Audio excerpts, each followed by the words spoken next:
생명의 건축 유기체라는 말씀을 우리 장년부 류규정 자매님께서 말씀해 주시겠습니다. 오셨습니다. 박수 한번 부탁드립니다. 예. 아이고, 우리 교회에서 목소리가 제일 고우신 누님 중에 한 분이신 것 같습니다. 다음 주 말씀 부탁드리고요. 오늘 말씀은 요한복음 74번째 말씀입니다. 생명이 되기 위한 성령 보혜사. 근데 오늘 이 말씀을 우리 장년부 윤이나 자매님께서 말씀해 주시겠는데, 방금 저한테 오셔서 이걸 두고 가셨습니다. 하나님을 표현케 하시니 감사합니다. 이 헌금 주고 가셨습니다. 야, 이 정말 이거 박수 한번 부탁드립니다. 예.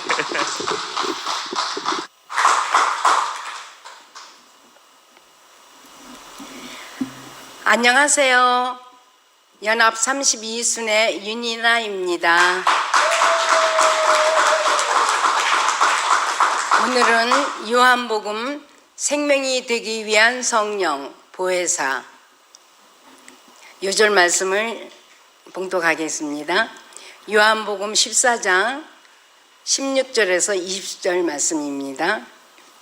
내가 아버지께 구하겠으니 그가 또 다른 보혜사를 너희에게 주사 영원토록 너희와 함께 있게 하리니 그는 진리의 영이라.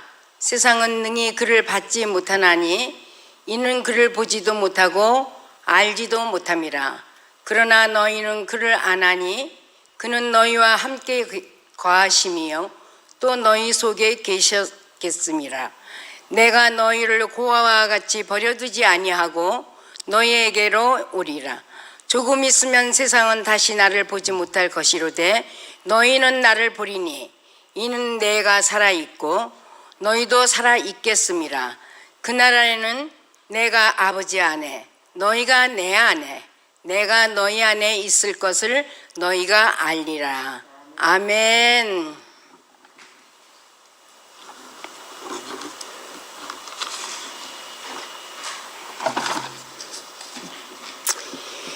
중국에 워치만 니가 있다 하면 한국엔 위치만 니가 있습니다. 할렐루야! 성경은 첫째는 역사적 사실이어야 되고 두 번째로는 그 시대에 왜 이 말씀이 선포되었나, 그리고 세 번째는 지금 그 현재의 말씀이 나에게 어떻게 실제가 되어지고 있나, 이것이 맞아떨어져야 성경 말씀을 이루어지게 됩니다.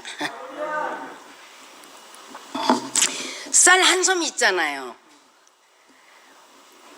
한 솜이 있어도 오늘 한 끼 먹는 건 쌀 한 대박이면 됩니다. 오늘 이 쌀 한 대박을 제가 지어 드릴 테니 맛있게 잘 잡수시길 바랍니다.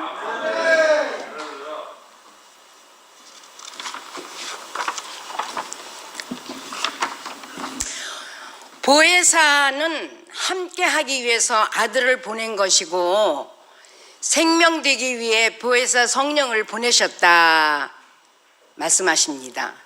구약에서는 아버지의 입장으로 이스라엘을 도우셨고 모세를 통해 애굽에서 고통받는 이스라엘을 성령을 통해 건져주셨고, 근데 사실은요, 우리가 고통받기 때문에 불쌍해서 건져주신 것이 아니고 하나님이 우리와 함께 살고 싶으셔서 하늘에서 땅으로 내려오셨죠. 구약에서는 성막 지을 때에도 성령의 도우심을 받은 부사렛 등을 사용하시고, 신약에서는 늘 따라다니며 도울 수가 없어 보혜사의 성령을 보내주신다 하셨습니다. 성령으로 내주하기 위해서 보혜사의 성령을 주셔서 내 속에 생명이 되게 하셨습니다. 하나님의 경륜의 목표가 이것을 통해서 완성됩니다. 안나 할머니와 시몬 80세가 넘도록 이 예수를 보기 위해서 시므온은 과부로서 평생을 기도하다가 할례 받으러 온 예수를 축복하시고, 또한 어머니 마리아에게는 영광의 아픔이 있을 것이다, 이 예언을 하셨죠. 하나님의 경륜의 목표는 사람과 하나님이 하나 되는 것에 똑같아진다는 것이 아니고 한 마음이 된다는 말이고, 또한 한 생명으로 산다, 이런 말씀입니다. 개는 개새끼이기 때문에 지 어미에 하는 대로 해요. 짖으라 하지 않았어도 그 엄마 하는 거를 보고 짖게 되는 거죠. 우리의 자식들도 엄마가 뭐 활동사전 보여준 거 아닌데 어떻게 그렇게 내 모습 내 그대로를 표현하고 사는지 어떤 땐 깜짝깜짝 놀랄 때가 있다니까요. 내 자식이지만 내가 저 얘기한 적도 없고 보여준 적도 없는데 어떻게 저렇게 나를 표현을 할까, 너무 기가 막혔어요. 예전에 기독교에 있을 때는요, 내 자식이 아닌 줄 알았거든요. 근데 여기 와서 보니까 모든 이들이 거울이다 보니까 다 보여지는 거예요. 아, 저게 나구나, 이렇게 알아지는 거죠. 하나님과 인생은 본질이 달라요. 에덴 동산을 떠난 인간과 하나님의 관계이죠. 에덴 동산에는 선악과와 생명나무가 있어요. 속이는 자가 우리에게 선악과를 먹이고, 본질이 다른 원래의 우리의 식량은 생명나무 양식인데 생명나무를 먹을 수 없게 하였어요.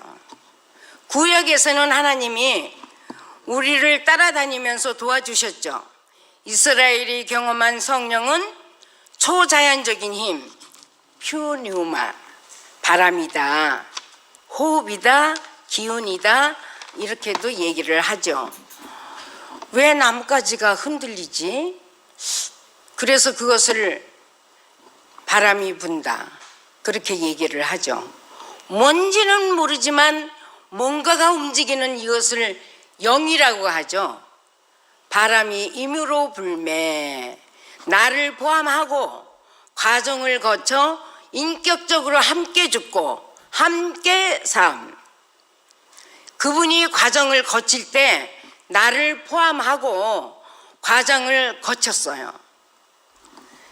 내가 손주를 키울 때 예전에 친정엄마한테 내 자식을 맡길 때는요, 그저 고맙고 감사하고 그것뿐이었는데, 내가 막상 손주를 돌봐주니 아, 우리 엄마가 이러셨겠구나 하고 구체적으로 과정을 함께 경험하게 되더라고요.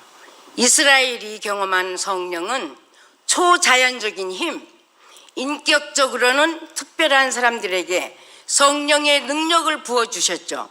모세, 여호수아, 성막 건축을 하는 견고한 장인 부사렛 등등으로요. 하나님 자신은 보이지는 않지만 활동하시지요. 이스라엘의 소망으로서의 성령, 요에서를 통해서요, 남녀 중에게 성령을 물부터 부어준다 하셨어요. 불가능한 상황에서 이스라엘을 출애굽을 했어요. 모세를 통해서 하나님이 성령 충만케 하시어서 당신의 일을 이루신 거죠.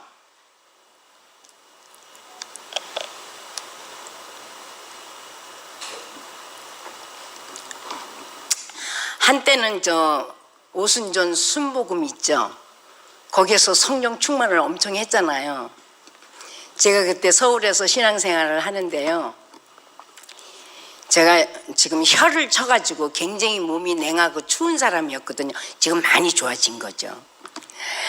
그때 제가 성령 충만 받았을 때는요, 얼마나 뜨거운지 하여튼 뭐 내가 주체를 못하는 거예요. 주체를 못해. 그때 남편은 사우디에 가 있었고 소종이는 조그맣었고 이러니까 밤마다 영안실 가는 거는 우리 교구 전도사님이 꼭 날 데리고 가. 예. 나는 낮이고 밤이고 뭐 어디든지 갈 수가 있으니까. 그 이 뜨거움을 어떻게 주체를 못하는데요. 교회에서도 철야를 한다고 하잖아요. 그럼 쭉 둘러 앉아가지고 철야를 하죠. 그럼 미직지근한 사람을 내 옆에 갖다 놔요. 불 붙으라고. 제가 불쏘시개라. 그냥 뭐 한 번만 탁 하면 뭐 바바바바바바바 하면서 뭐 난리가 나니까요. 그렇게 하여튼 만에 뜨거워 그렇게 뜨거울 수가 없었어요. 하여튼 그런 일이 있었는데요. 이사야서에서는 메시아에 대한 소망이 일어났잖아요. 이사야 친척이 왕이 되는 줄 알았는데 어느 날 패망하여 이사야가 성전서 울부짖었어요. 그러다 보니까 자기가 죄인인 것을 알고 숯불로 입술을 지져달라고 하며 이때 성령이 임하시어 메시아 올 것을 예언했죠. 이사야서 53장은 유명하죠. 연한 순 같고 자기 백성의 죄를 지고 갈 볼품없는 자로 묘사되며 처녀가 잉태하여 아이를 낳을 것을 이름을 임마누엘이라 하며 그것을 수천 년 후에 이루어지죠. 이스라엘의 소망을 안긴 대선지자 이사야, 지혜와 권능을 받은 사람이 나오기만 하면 나라를 구할 수가 있다 생각하는 이스라엘 민족, 이게 메시아 사상이죠. 공간복음에는 마태, 마가, 누가가 공간복음이거든요. 거기에 나타난 성령은 사역을 얘기를 했고 침례 요한은 나는 물로 세례를 주지만 내 뒤에 오시는 이는 성령과 불로 침례를 줄 것이요 이렇게 말씀을 하셨어요. 이게 요엘서에도 있고 에스겔서에도 있고 예레미야서에도 있는 예언인데 이것이 이제 신약에 와서 성취가 되죠. 요한복음은 내가 메시아냐? 네가 나라를 구할 자냐? 서기관이나 제사장이나 한이치 한 사람들이 예수께 이렇게 물었고 소엘의 요한과 여러 제자들은 예수를 따르다가 자기들이 원하는 길이 아닌 모세와 여호수아와 같지 않고 다른 길을 가는 절망을 보며 마지막에 예수를 버리고 모두 갔습니다. 예수가 사역을 시작하기 전 성령에 이끌려서 광야로 나가시게 됩니다. 40일을 주야로 금식하고 마귀에게 시험을 받는 일이 있습니다. 돌로 떡을 만들어 먹어라. 예수님은 사람은 떡으로만 살 것이 아니다. 말씀으로 산다. 예수가 말씀을 하시고 성전에서 뛰어내려라. 부귀 영화를 주겠다. 나에게 절해라. 영광을 주겠다. 예수는 말씀으로 단연코 거절하여서 이기셨어요. 사단이 떠나지 않으면 사역은 할 수가 없습니다. 사단이 떠난다는 것은 위치가 회복되는 것이거든요. 제가 여기서 잠깐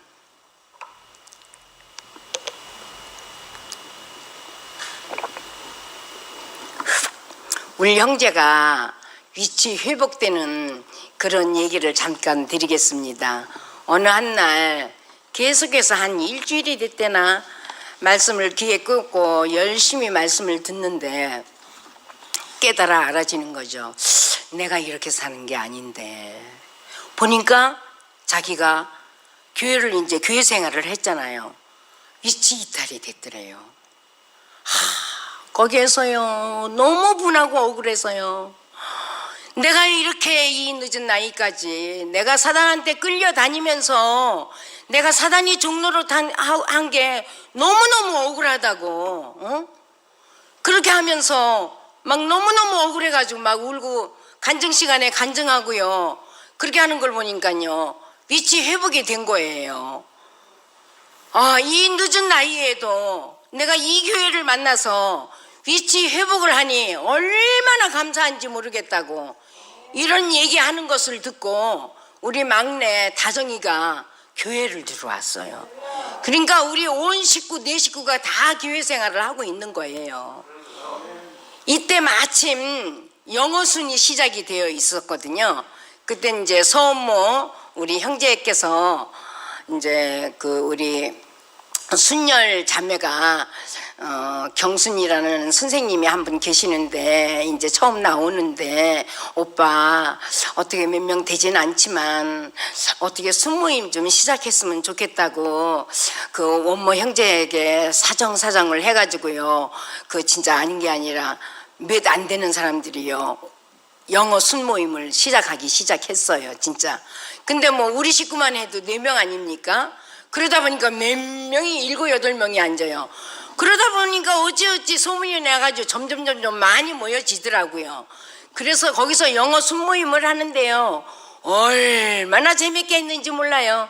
원모 형제네 하면 뭐 가정 싸움에는 뭐 일가견이 있다면요. 우리도 사우디에서 엄청나게 싸운 사람이거든요. 진짜 외국이라서 이혼할 수가 없어서 못된 것 뿐이었지 그런 판국인데 원모 형제가 우리들이 거기서도 아직 사람이 안 돼가지고 뭐 이러고 저러고 다투는 거예요. 원모 형제는요 아무 말 없이요 눈을 다 감고요 이러고 가만히 있는 거예요. 아무 말을 못하는 거예요. 나중에 알고 보니까 원모 형제네가 아주 싸움에 일가견이 있었던 아주 가장 특출난 가정이었더라고요. 어쩌면 또 순모임도 그런 데로 갔을까? 그러니까 우리가 아무리 무슨 말을 해도 하나 허물이 안 되더라고요. 그리고 또 우리 교회는 허물이 없잖아요. 뻗기면 뻗길수록 자기 허물이 나오면 나올수록 그 사람이 더 온전해지니까 얼마나 감사한지 거기서 너무너무 재밌게 했거든요. 근데 우리 금식이 자매가 하여튼 짧고 굵게 기타 치면서 그 피곤한 몸을 가지고 와서 너무 즐겁게 우리가 순모임을 하고 또 우리 순열이 자매 때문에 라인 댄스를 하고 교회에서도 우리 크게 한번 멋지게 라인 댄스 했잖아요. 라인 댄스를 하고 원모 청일점으로 라인 댄스 너무 멋지게 했잖아요. 내 미리 말했으면 한번 틀어도 줬을지도 몰라. 아 멋있게 살았거든요. 우리 금식자매의 평생에 아마 이 영어 순모임 때가 아마 가장 행복하고 즐거웠던 시대가 아니었었나 저는 그렇게 생각하면서 가끔 우리 금식이 생각을 하면요 마음이 찡할 때가 있습니다.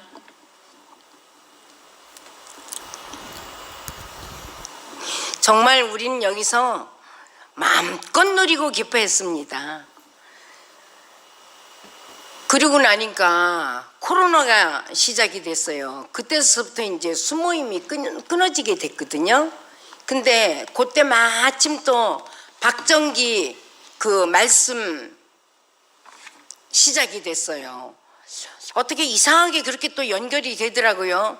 그래가지고 그때 찍으면은 서로 간에 이렇게 집도 돌아다니면서 말씀도 전하고 순열 자매가 또 열심으로 자기 집도 또 희생하며 내놓고 이렇게 했는데 코로나 때문에 모든 것이 다 끝나고 이제는 스카이프로 그런 말씀을 시작하게 돼서 그때 이제 박정기 사도 모임도 그때 시작이 되어졌었죠. 우리 그때 정말 재밌었습니다. 이 코로나가 얼른 빨리 끝나가지고 우리 대면으로 또 그러한 순모임을 했으면 참으로 좋겠습니다. 우리 예수님의 출생은요 너무도 화려했어요. 왜냐하면 성령으로 잉태했기 때문에 성령으로 잉태된 사람 없잖아요. 얼마나 화려해요. 근데 또 한 면을 보면 처녀에게서 잉태되어서요, 너무 비참한 거예요. 이렇게 우리 예수님은 화려하고 비참하고 두 면모를 갖춘 그런 분이었어요. 우리가요, 비참해지면요, 부모를 원망하게 돼 있거든요. 이것은 근본적으로 하나님을 저주하는 거예요. 부모를 원망한다. 이거 교회를 만나서 알고 보니까요, 하나님을 저주하고 있었더라고요. 근데 교회를 만나면 감사가 터지고 감사가 넘쳐요. 이거는 하나님께 감사하는 거예요. 우리가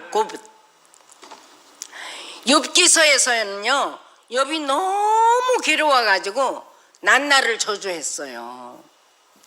우리가 너무 괴로우면 부모를 원망하고 난나를 저주하고 사탄이 송사하는 것이죠. 우리한테 사탄이 나는 죽는 일도 없고 가려 괴롭고 죽을 일도 없지만 너는 죽을 인생으로 태어나 흙으로 지어졌기 때문에 너는 죽는다. 그러면서 천사가 나는 안 죽어, 나는 안 죽어. 마귀는요, 처음부터 속이는 자이고요, 우리를 송사하고요, 비교 대상으로요, 피조물을 얘기하죠. 보이지 않는 속이는 자가 자꾸 우리를 송사한다는 거예요. 되는 것도 있지만 안 되는 것도 있죠. 보이지 않는 사단이 비교하며 누구 때문에 불행하다 이런 얘기를 해요. 특히 우리 왼수 남편 있죠. 남편.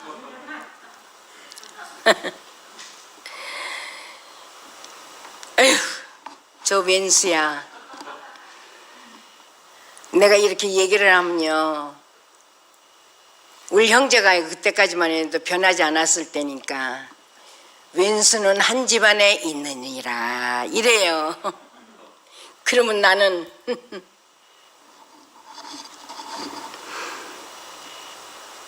우리 형제가 또 그러죠. 왼수를 사랑하라. 왼수가 한 집안에 있어요. 근데 우리 형제도 그래도 성경 말씀을 안다고 왼수를 사랑하라. 그때까지만 해도 사람이 안 돼가지고 사랑할 수가 없었고 사랑이 뭔지도 몰랐죠. 그러고 살았는데 하지만 그것이 사실은 보이지 않는 누구 마귀 때문이거든요. 남편이 아니에요. 속는 거죠. 우리가 예수는 인생으로 할 수 없는 일을 했어요. 피조물인 사람인데 하나님이 은사 주시어서 능력 주시어서 무리를 걷고 죽은 자를 살리시고 오봉이어로 먹이시고 그래도 인생이더라. 십자가에 가니 인생이더라.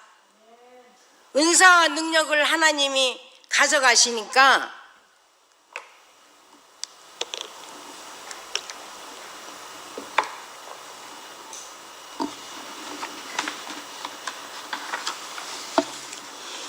십자가에서 죽을 수밖에 없다. 이것은 예수가 아담의 대표로 모든 인생의 대표로 죽으신 것입니다. 아담을 끝내는 현장입니다. 십자가는. 예. 하나님과 인간과의 관계를 대표하는 것이 이 안에 다 들어가 있습니다. 인류 전체를 대표하고 있는 것이죠. 야곱을 보더라도요, 아담의 극치 아니겠어요? 이스라엘은 우리나라 강원도만한 크기이지만은 제가 이스라엘을 갔을 때 보면요, 이 지구 어디 다니는 것보다 거기에는 온갖 나라가 조금씩 가질 수 있는 모든 기후와 생태가 가지가지 있었어요. 꼭 모델하우스를 보는 듯이 온 지구의 모든 면모가 거기에 있었어요. 과일이 잘 되는 기부치가 있는가 하면 광야 사막이 있고 헬문성 같이 춥고 스키도 즐길 수 있는 너무 멋진 곳도 있고 갈멜산을 중심으로 삼각주 평야도 있고 세계가 모형처럼 조금씩 다 있어요. 예수는 최상에서 최하까지 성령으로 태어나 이 화려한 거죠. 처녀에게서 태어나 이것은 비참한 거죠. 이렇게 대표적인 사람이에요.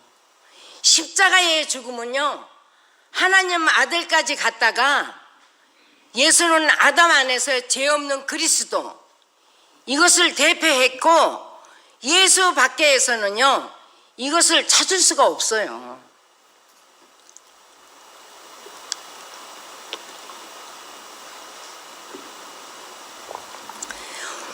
과정을 거치신 분, 이분이 승천하시어서 하나님 보좌 우편에 앉았고 이것은 승리를 표현하고 쉬고 있다는 것이거든요. 마귀와 싸워서 이겼다, 승리했다. 이웃과 싸웠다가 다가 아닌 우리를 송사하고 교회를 송사하고 인간을 불행하게 만든 마귀와 싸웠다, 이겼다, 이런 얘기죠. 마귀한테서 모든 문제가 발생이 됩니다. 마귀한테 속았을 때는 아무리 우리가 이기려 해도 이길 수가 없어요. 그분 없이는 절대적으로 나보다 한 수 높은 그 사단을 이길 수가 없어요. 예수 그리스도, 그분만이 하실 수가 있는 거죠. 이렇게 사단을 끄는 예수 그리스도, 사단을 끄는 후 그분이 우리를 도와주시고 그분이 나를 승리시키십니다.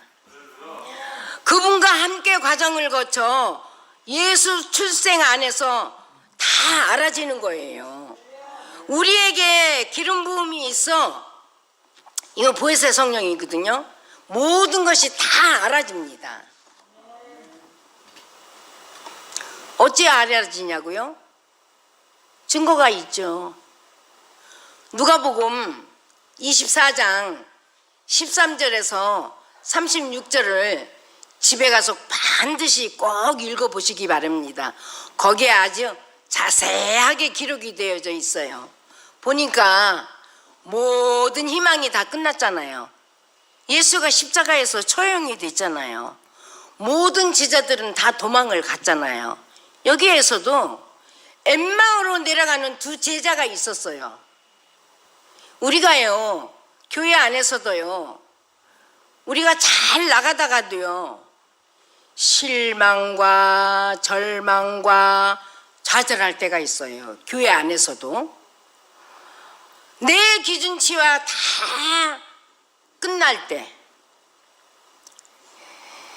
나를 살려고 할 때, 나를 비우지 못할 때, 가다가 이럴 때가 있어요. 이럴 때 우리에게 절망이 오거든요. 이렇게 두 제자가 내려갈 때에 가다가 예수를 만난 거예요. 뭐 그러면서 너희들이 예루살렘에서 내려오냐? 거기가 무슨 일이 있었더냐? 당신 아직도 그런 거 소문도 못 들었어요?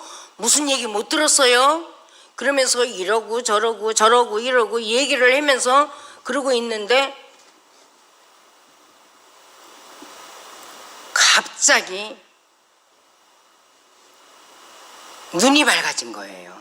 이 두 제자가 부활하신 예수를 알아보는 거예요. 그러는데 우리에게 성령을 풀어주실 때 우리 속에서 마음이 뜨겁지 아니하더냐? 보혜사 성령의 뜨거움을 맛본 증거자들이죠. 보혜사 성령이 나타나심이에요. 이 두 사람은요, 거기에서요, 주님을 만났고 또 성령 체험, 생명 되시는 보혜사 성령님을 만나신 거예요. 그래가지고 이 두 사람이 이제 도로 다시 예루살렘으로 올라가거든요. 근데요, 우리가 순모임할 때 그런 경험들을 하잖아요. 어떤 형제자매가 미직지근하다가 어찌 말씀에 뜨거워져서 말씀 실제 얘기할 때요, 권세가 있고요, 우리까지 마음이 뜨거워져서 막 와, 저 사람이 저럴 수가 있나? 이럴 때가 있지 않습니까? 절망하고 매일 부정 얘기만 하고 있던 그런 지체가 어느 날 아주 다른 곳으로 옮겨져서 주님의 그 뜨거움을 경험하지 않습니까? 새 생명을 주는 성령 보혜사가 임한 것이죠. 그분에게 바울과 실라가 옥토문이 열리고 땅이 갈라지고 그저 어찌할 줄 몰라 찬송만 했는데 간수가 구원을 받고, 이것이 또 다른 형태의 보혜사 성령이 일하시는 것이지요. 구원과 영생은 동일어라고 했어요. 영생이라는 것이 옛날에는 우리가 뭐 영원히 오래 사는 건 줄 알았는데 아버지와 아들을 아는 것이 영생이라고 그랬어요. 이제 우리는 바뀌어서 예수를 변호하는 변호인이 되어져 가는 겁니다. 우리는 이제는 예수를 증거하는 변호인입니다. 우리는 나가서 예수를 증거할 수 있는 자가 되어야 합니다. 이 3단계가 있는데요, 나를 보호하고 인도하는 것이고요, 두 번째로는 나와 함께 하시는 과정이시고요, 세 번째로는 내 생명이 되는 과정이 있습니다. 이것을 우리가 가지고 가야만이 뜨거움으로 변호인이 되어진다는 그런 얘기예요. 출생에서 성령으로 잉태하서 출생하시었죠. 삶이 있죠. 죽음이 있죠. 부활이 있죠. 승천이 있죠. 이런 것이요, 그리스도의 히스토리로 끝난다면 우리와 관계가 없어요. 인생의 문제에 마귀도 보이지 않으면서 아무 우리와 관계가 없는 그런 인생의 문제에 마귀도 보이지 않으면서 누구를 미워하는 게 있어요. 내가 기독교에 있을 때요, 그랬거든요. 근데 이 교회에 와서는요, 그것이 사라졌어요. 미워하는 게 없어졌어요. 누구를 봐도. 예전에는 이 사람은 이래서 믿고 저래서 먹고, 이 교회를 막 들어오니까요, 제일 먼저 밝아지는 눈이 뭔지 아세요? 하와가 했던 그 일을 하더라고요. 선악과를 먹은 것이 너무 밝게 보여지는 거예요. 그리스도는요, 절대로 말을 안 하는데요, 이 교회에 딱 들어오니까요, 선악이 밝아져 가지고요, 저 사람은 이렇고 이 사람은 저렇고 뭐 다 그것만 보이는 거예요, 온통.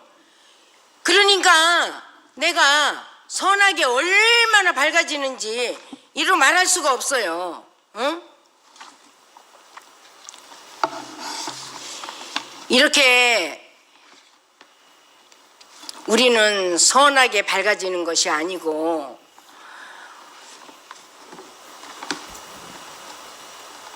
내가 기독교에 있을 때는 그렇게 살아갔지만 이 교회에 와서 그 모든 것이 다 사라졌거든요. 나의 생각을 바꿔놨거든요. 이것은 성령이 하시는 거거든요. 우리는 사실 온전해요. 이 마귀가 우리를 속이는 거죠. 아이고, 네 주제에 이거 다 속고 있는 거예요. 우리는 하나님 보시기에 심히 좋았더라. 온전한 자이거든요. 아이고, 네가 꼬라지가 그래가지고 뭘 하겠냐. 간증은 무슨 간증. 네 삶이나 잘 살아라. 똑바로 살아라. 이렇게 하면요, 우리 실제가 안 나오거든요. 우리를 완전히 병신 만든다니까요. 우리 마귀한테 속는 거예요. 우리는 하나님 보시기에 힘이 좋았다라 했기 때문에 간증이 되든 안 되든 하고 보는 거예요. 목사님이 그러셨거든요. 간증을 자꾸 하다 보면 간증한 그 삶대로 그 사람이 사라진다고 그러시더라고요. 너무 놀랍지 않습니까? 우리는요, 주적 개념이 확실해야 됩니다. 속이는 자 마귀는요, 나의 적이에요. 교회를 송사하는 송사, 십자가의 죽과 사단을 이긴 것이다. 보혜사 성령님을 만나면 새 생명을 받아서 예루살렘으로 다시 올라가는 거예요. 이 뜨거움을 가지고 우리가 가을 집회 새 피조물로 우리는 다시 거듭나야 하거든요. 우리가 새 예루살렘으로 올라가는 현장이 어디입니까? 이스라엘을 가야 됩니까? 아닙니다. 내 가정입니다. 내 직장입니다. 내 이웃입니다. 나의 예루살렘이 어디냐 이거죠. 내 전도지가 어디냐 이거죠. 이 뜨거움을 주체할 수 없는 이 뜨거움을 가지고 내가 어디로 가느냐, 내 가야 할 현장이 어디냐, 이것만 확신하면, 적이 누군지만 아냐면, 주적 개념만 확실하다면 우리는 가서 얼마든지 용기 있게 외칠 수가 있습니다. 우리는 이렇게 마귀가 지속적으로 우리를 송사를 하고 있지만은 우리는 성령에 이끌리지 않으면 정말 아무 일도 할 수가 없습니다. 저도 성령에 이끌려서 이단에 설 수가 있었습니다. 그분이 세워주셨기 때문에 이렇게 새 생명을 주시는 보혜사 성령님의 이끄심으로 섰습니다. 이 자리를 빌어서 제가 사과의 말씀을 드릴 분이 있어요. 김상근 형제에게 내가 사과의 말씀을 드려야 되겠는데요. 20여 년 전 초죠. 그러니까 제가 교회생활 아무것도 모를 때 상근 형제의 말씀을 듣고 난 대구에 가야 된다. 세종병원에 입원을 해야 된다. 그리고 그 병원에 입원을 했습니다. 큰 수술을 앞에 놓고요. 의료진들이 한 10여 명 앞에 있는데 도망을 갔어요. 그때는 미성숙자라서 실수를 한 거죠. 정말 이 자리를 빌어서 죄송하고 송구스럽고 미안합니다. 저를 용서해 주시길 바랍니다.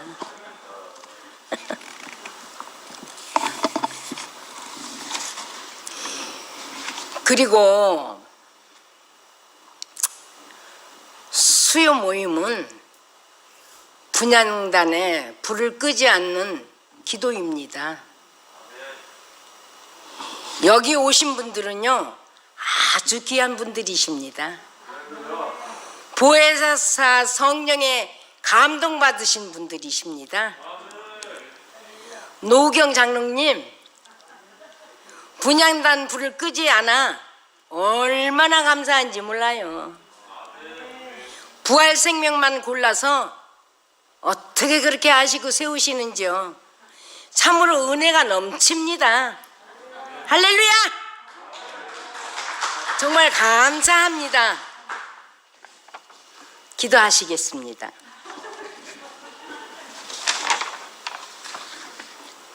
하나님 감사합니다. 이렇게 적은 숫자이지만 대면할 수 있는 귀한 은혜 주심을 감사합니다.